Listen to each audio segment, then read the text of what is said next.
పోలవరానికి శాపమెవరో తేలిపోయింది.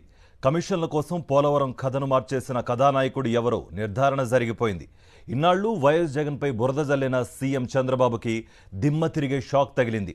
ఈ పోలవరాన్ని నిండా ముంచేసింది చంద్రబాబు ప్రభుత్వ తప్పిదాలే అని సాక్షాత్తు కేంద్ర ప్రభుత్వం నియమించిన అంతర్జాతీయ నిపుణుల కమిటీనే తేల్చింది.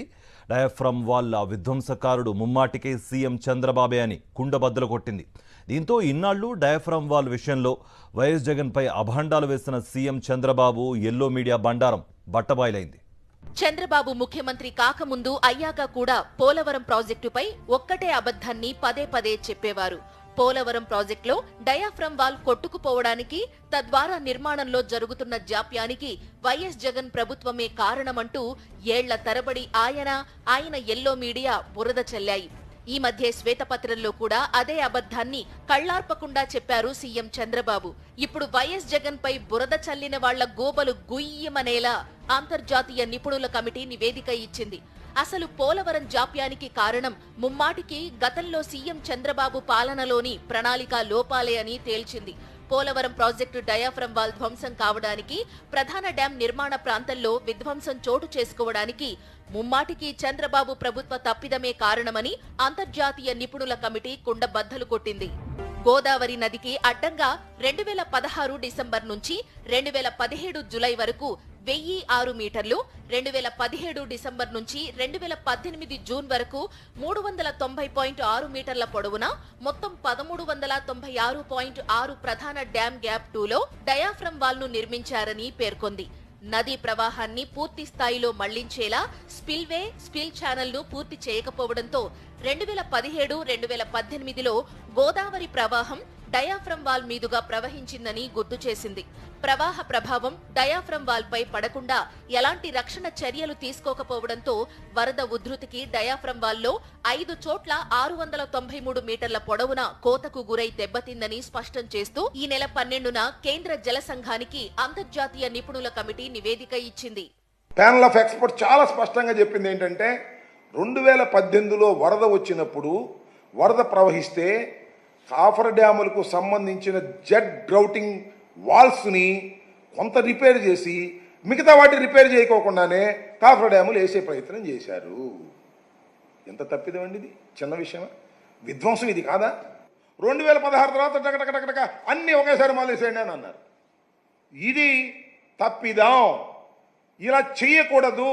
This is not protocol. స్పిల్వేని కంప్లీట్ చేసిన తర్వాత, గోదావరి నీరంతా స్పిల్వే ద్వారా ప్రవహించడం ప్రారంభించిన తర్వాత, మళ్లించిన తర్వాత మాత్రమే diaphragm wall, ECR, ఎర్తకం rock filling dam యొక్క పనులు ప్రారంభించవలసినటువంటి కార్యక్రమాన్ని వదిలేసి, ప్రోటోకాల్ వదిలేసి ఎందుకు చేశారా ఇది? గతేడాది నేషనల్ హైడ్రో పవర్ కార్పొరేషన్ నిర్వహించిన అధ్యయనంలో 4 చోట్ల 485 మీటర్ల పొడవున డయాఫ్రమ్ వాల్ దెబ్బతిన్నట్లు తేలింది. ఎన్హెచ్పిసి అధ్యయనం వెల్లడించిన దానికంటే 208 మీటర్లు పొడవున డయాఫ్రమ్ వాల్ అధికంగా దెబ్బతిందని అంతర్జాతీయ నిపుణుల కమిటీ తేల్చడం గమనార్హం. పోలవరం ప్రాజెక్టు నిర్మాణంలో ఎదురవుతున్న సవాళ్లను అధిగమించేందుకు సలహాలు, సూచనలు అందించేందుకు డేవిడ్ బి పాల్, అమెరికాకు చెందిన గియాస్ ఫ్రాంకో డి సిస్కో, రిచర్డ్ డొన్నెల్లి, కెనడాకు చెందిన సీస్ హించ్బెర్గర్లతో కూడిన అంతర్జాతీయ నిపుణుల బృందాన్ని పోలవరం ప్రాజెక్టు అథారిటీ, కేంద్ర జల సంఘం ఎంపిక చేసింది. ఈ బృందం జూన్ 29, జులై 4 మధ్య పోలవరం ప్రాజెక్టు పనులను క్షేత్రస్థాయిలో పరిశీలించి రాష్ట్ర జలవనరుల శాఖ, సిడబ్ల్యూసి అధికారులతో చర్చించి గత నెల 7న ప్రాథమిక నివేదికను సిడబ్ల్యూసికి ఇచ్చింది. పూర్తి నివేదికను ఈ నెల 12న సిడబ్ల్యూసికి అందజేసింది. ఇన్నాళ్లు వైఎస్ఆర్సీపీ అధ్యక్షుడు వైఎస్ జగన్ ఏం చెప్పారో ఇప్పుడు అదే విషయాన్ని అంతర్జాతీయ నిపుణుల కమిటీ స్పష్టం చేసింది. పోలవరం డయాఫ్రమ్ వాల్ దెబ్బతినడానికి ముమ్మాటికి చంద్రబాబే కారణమని ఎప్పటి నుండో వైఎస్ జగన్ చెప్తున్నారు. ఇప్పుడు అంతర్జాతీయ నిపుణుల కమిటీ కూడా అదే విషయాన్ని స్పష్టం చేసింది.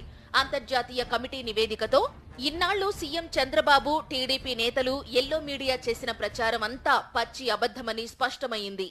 చంద్రబాబు నాయుడు గారి లోపాలను మనం చెబితే ఆయన కోపం వస్తుంది, కానీ చాలా పెద్దవాడు, సీనియరు. ఆయన ఏమన్నాడు తెలుసా? ఒకనొక సందర్భంలో పోలవరం ప్రాజెక్టులో కాఫర్ డ్యాములు నిర్మాణం లేకుండానే ప్రాజెక్టును పూర్తి చేయాలనేటువంటి ఆలోచన, చర్చ చేశాము అంటే ఇక చంద్రబాబు నాయుడు గారికి అర్థం కాలేదా? నాకు అర్థం కాలేదా? ప్రజలు మేధావులు తేల్చాలని మనవి చేస్తున్నాం. అంతర్జాతీయ నిపుణుల కమిటీ చాలా స్పష్టంగా చంద్రబాబు పాలనలోని పాపాలను పేర్కొంది. 2017లో గోదావరిలో వరద ప్రవాహం ముగిశాక ఎగువ దిగువ కాఫర్ డ్యాంల పునాది జెట్ గ్రౌటింగ్ వాల్ ను 2018 జూన్ నాటికి పూర్తి చేశారు.